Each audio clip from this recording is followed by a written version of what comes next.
Marrying a man of a poorer family was not one of the smarter decisions Charlotte made. After the sudden and unexpected death of her husband, she felt isolated and alone in her new reality. Everything reminded her of their time together, making it almost impossible to move forward. The difficult journey towards healing was filled with mixed emotions, sadness at the loss, along with fond memories of a shared past that could never be recreated. Every milestone that she passed without him left her overwhelmed and broken. But gradually, as every day passed, she found strength in the moments they shared and comfort in the knowledge that his memory would remain forever etched into her heart. The 14th of December was like any other day for Charlotte. She got up with no one by her side, proceeded to brush her teeth, comb her hair, prepare her cup of coffee, and drink it while wondering what life would be like if her husband Noah was still with her. When she put on her coat to go to the market, she did not imagine her day to be any different to the others. Only, she was wrong. Charlotte felt a little tired as she put her coat on. Hunger had taken its toll, but there was no time to sit and rest. So without another thought, she set off to the market. She needed bread and other essential items for the week, and there weren't too many places to do her weekly shopping. Even though her legs ached with each step, Charlotte kept on walking until she reached the market stalls. Taking in a deep breath, she entered, quickly grabbing what she needed: bread, vegetables, milk. As she waited patiently for the cashier, and while he was packing her goods, she saw something move outside. It seemed small and agile. Charlotte frowned, not thinking much about it. She left the market, her eyes heavy. She made her way along the streets, and as she walked, she was shocked when a stranger suddenly grabbed her groceries. She stood there for a moment, completely confused, not quite sure what to do. In an instant she recovered, running as fast as her feet would take her in the direction of the thief. Charlotte was panting as she chased the thief who had stolen her groceries after a tiring day. She could feel her blood boiling with anger, and it seemed like nothing would stop her from confronting the thief. Turning the corner into an alleyway that had a dead end, she saw a few trash cans moving. She stopped for a moment as a million questions ran through her mind. Why did they do this?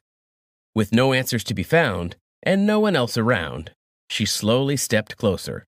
But the culprit suddenly sprang and jumped over the wall, escaping to another street. She sighed heavily.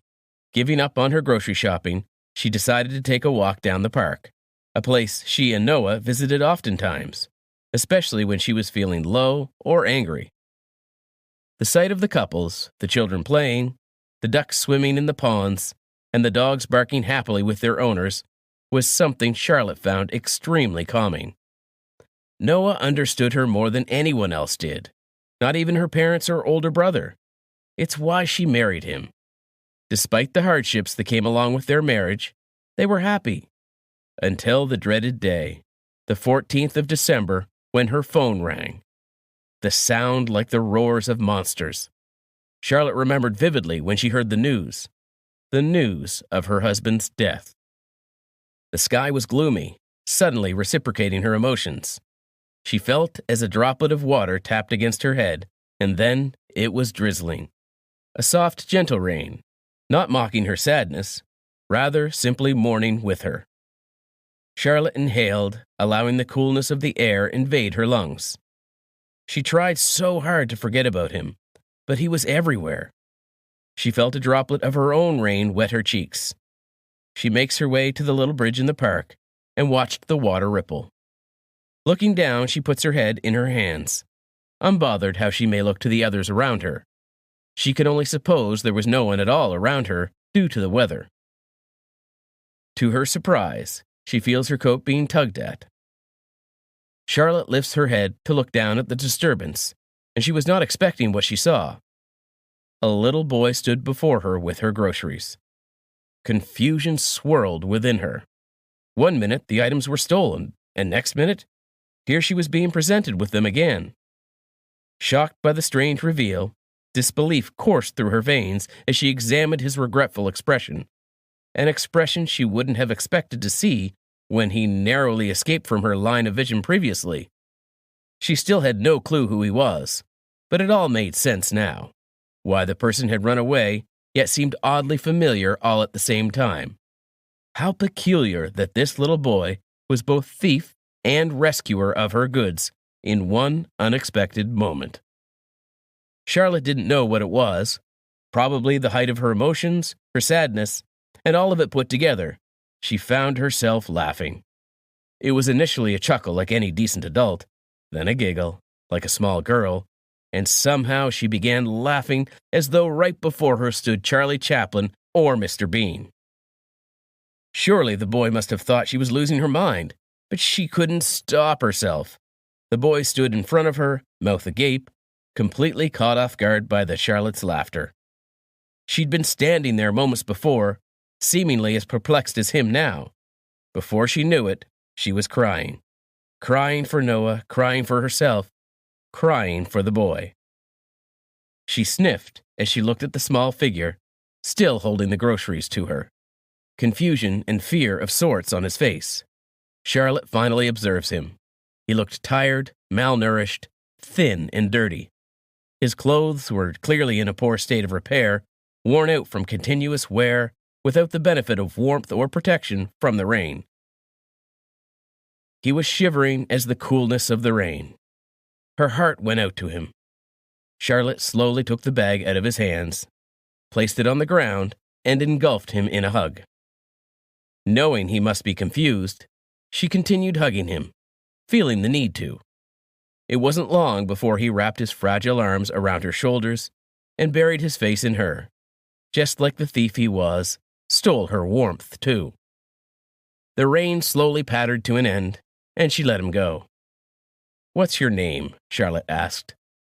She didn't know why she was engaging in conversation, why he wasn't running away.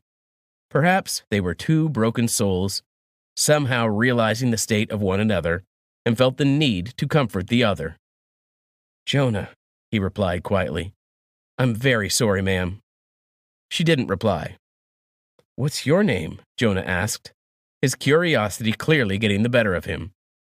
Charlotte smiled at his immaturity and leaned against the bridge, looking down at the now still water. "Charlotte." They stood in silence, watching the ducks swim. The little duck following the bigger one, probably his mother. The sun glimmered, and the world seemed slightly brighter than what it had been in a while. "Why did you steal my groceries?" He hesitated. "My father sends me out to get us food every day. I couldn't get any the last night and—" Jonah paused. "I didn't return home. I was desperate. No one was buying my matchsticks." Charlotte looked at him in surprise. Matchsticks. The Little Match Girl by Hans Christian Andersen, Noah's favorite book. "Oh." "I felt guilty, too," he said quietly. "So I returned it. I know it's very silly of me and wrong. I'm very sorry, ma'am. You can call me Charlotte." "Oh." They were silent for a while, taking in the calmness of the world around them. "I'm sorry, Charlotte." She looked at him, her eyes filled with empathy. "It's quite all right, Jonah." The situation was odd to an outsider, but to Charlotte and Jonah, it was the most carefree they had felt in a long time. After tiring days of being constantly on the run for Charlotte, and no room for joy or laughter for Jonah, here they were standing in the park, with sunlight barely visible through tired dark clouds, and a light drizzle that blipped against their tired faces. The drizzle had begun again. They could finally feel contentment coursing through them after all these days of searching for a place where they can relax without worry or judgment. Eventually, both Charlotte and Jonah found what they were looking for within each other. Something that perhaps should never have been, but somehow seemed to fit perfectly. "Why did you cry?" Jonah asked, after an extended pause. Charlotte chuckled lightly. "I knew this one was coming." She sighed and stretched her hands. "We're probably never going to cross paths again, are we?" "I suppose there's no harm in telling. But first tell me, Jonah, how old are you?" 13. You? 37. You're old. She smiled. I know. Why, I cried. Charlotte looked at Jonah as his eyes watched her with keen interest. You see, my husband died. He didn't interrupt like others would have, saying meaningless apologies. Instead, he held her hand. He was a lot like you, actually, and we met in similar circumstances. Noah was his name, and it's as though I was taken back to that moment when we were kids and I first met him. We were 14 at the time. Jonah looked down at the pond and watched their reflection. The drizzle was very slight then. He died on the 14th of December, which is today's date, Jonah said. Charlotte sighed. You're right. This entire situation very much reminded me of him. I'm terribly sorry. You must be so confused, she jokingly added. Please don't report me to the police. Jonah shook his head. It's quite all right. I haven't listened to anyone speak so normally in a while. It's always shouting or the silence of the night. I've gotten used to it, though, so it's okay. She looked at him with worried eyes. I'm from a poorer family, if you haven't realized already, and there's no point reporting my family to the police or anything. It's not like I'm being physically abused. Charlotte let out a breath of relief. The days are just difficult. My dad is jobless, but thankfully, it's just him and I, not a big family to feed. After my mother passed, everything just went downhill. Dad fell into depression, leaving me to look after the two of us. He gets angry sometimes, but I know he doesn't hate me. Jonah leans his head down. This is just life, I guess. I suppose, Charlotte replied softly. Charlotte looked up into the sky after the drizzle had finally ended, and before her appeared a beautiful rainbow, unfolding slowly in its majestic splendor. She stopped for a moment to take in the calm and serene atmosphere around her. Even the birds seemed quiet and still, and as she stood in pure awe of nature's beauty, something tugged at her heartstrings. She knew that she was witness to something special, a beautiful reminder that life often has more than meets the eye. Jonah, look, Charlotte said, nudging him. His mouth formed an O shape as witnessed the beautiful sight before him. Upon seeing the ethereal rainbow in the sky, they were in awe, initially unsure of whether this vision was real. It took them a while to fully appreciate the beauty of this colorful phenomenon. Slowly, however, they allowed themselves to be engulfed by its captivating nature, allowing them to gain an appreciation and understanding of something larger than life that could never be replicated. Jonah, Charlotte started, interrupting their reverie. Although this is the reality of life, the darkness, the gloominess, the storms, the sun always follows. Even if it doesn't come out fully, through the cracks of the storm, the sunlight makes its way through, always. He smiled, his little teeth showing like little gems. And certainly the rainbow will make its way, Jonah said. Charlotte nodded, a smile painting her own face. Though her husband's passing left her feeling an overwhelming sense of sadness, she had a new beginning to focus on.